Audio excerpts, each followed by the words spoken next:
कथेचं नाव आहे जत्रेत हरवलेलं पोर. अनेक गोष्टींमध्ये एक संकल्पना असते. जत्रेत हरवलेलं पोर कधीतरी अचानक आई-वडिलांना सापडतं.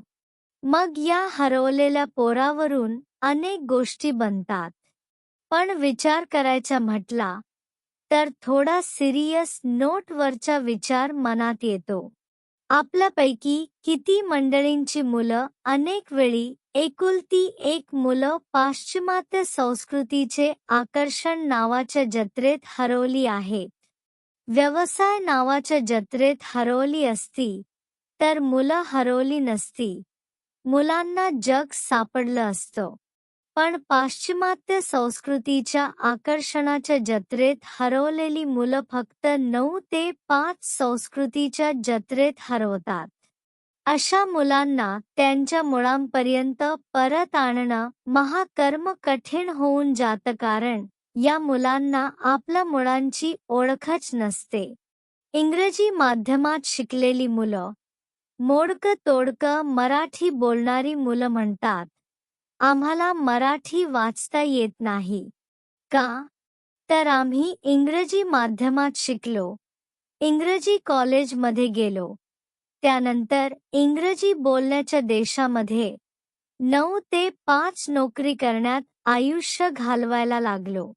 या आपल्या मुलांना आपल्यापासून दूर जाणाऱ्या, आपल्या संस्कृतीपासून दूर करणाऱ्या जत्रेमध्ये हरवायला लावणारे कोण? आपणच ना. आपण आपल्या मुलांना इंग्रजी माध्यमाच्या शाळांमध्ये घालतो का तर त्यांना इंग्लिश बोलता यावं, म्हणजे त्यांना जगामध्ये मान मिळेल. एक तरी जपानी माणूस आपल्या मुलाला इंग्रजी माध्यमाच्या शाळेत घालतो का? एक तरी चीनी माणूस आपल्या मुलांना इंग्रजी माध्यमाच्या शाळेत घालतो का?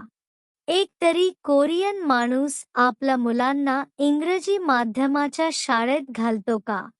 एक तरी ग्रीन व्हायरस म्हणजे मुसलमान माणूस, मग कुठल्याही मुसलमान देशातला असो, आपल्या कारट्यांना, आपल्या मुलांना इंग्रजी माध्यमाच्या शाळेत घालतो का?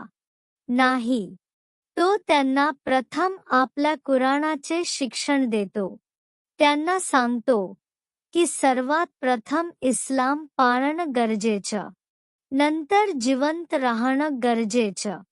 पण आपण तथाकथित उच्चभ्रू मध्यमवर्गीय हिंदू काय करतो? आपल्या पोरांना जगातला ग्रीन ब्लू आणि वाटेल त्या व्हायरसनी पछाडलेल्या जगाच्या जत्रेत, फक्त ती जत्रा गोया लोकांची आहे किंवा तथाकथित प्रगत देशांची आहे म्हणून हरवायला सोडून देतो. हेच कारण आहे ग्रीन व्हायरस ज ब्रीडिंग आर ब्लीडिंग. जेव्हा की आम्ही जे या सर्वांना संपवू शकणारा अत्यंत प्रभावी भगवा व्हायरस होऊ शकतो, ते हिंदू, आम्ही काय करतो? आम्ही आमच्या मुलांना झटकतो.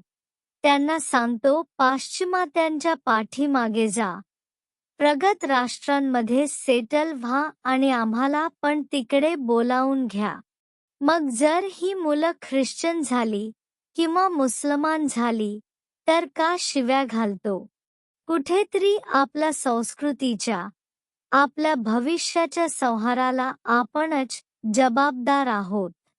हा संहार थांबवायचा असेल तर यावर एकच उपाय, तो म्हणजे आपण कमीत कमी जाग्या असलेल्या सर्व मंडळींनी, अर्थात मनाने जिवंत असलेल्या सर्व हिंदूंनी एकच पण केला पाहिजे.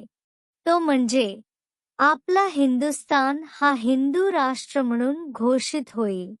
हिंदुस्थानामध्ये हिंदूंना मेजॉरिटी म्हणून काही विशेष अधिकार प्राप्त होतील, मात्र अहिंदूंना हिंदू नसल्यामुळे त्यांचे मायनॉरिटी म्हणून असलेले अधिकार गमवावे लागतील. शिवाय वोट बंक म्हणून मिळणारे अधिकार गमवावे लागतील.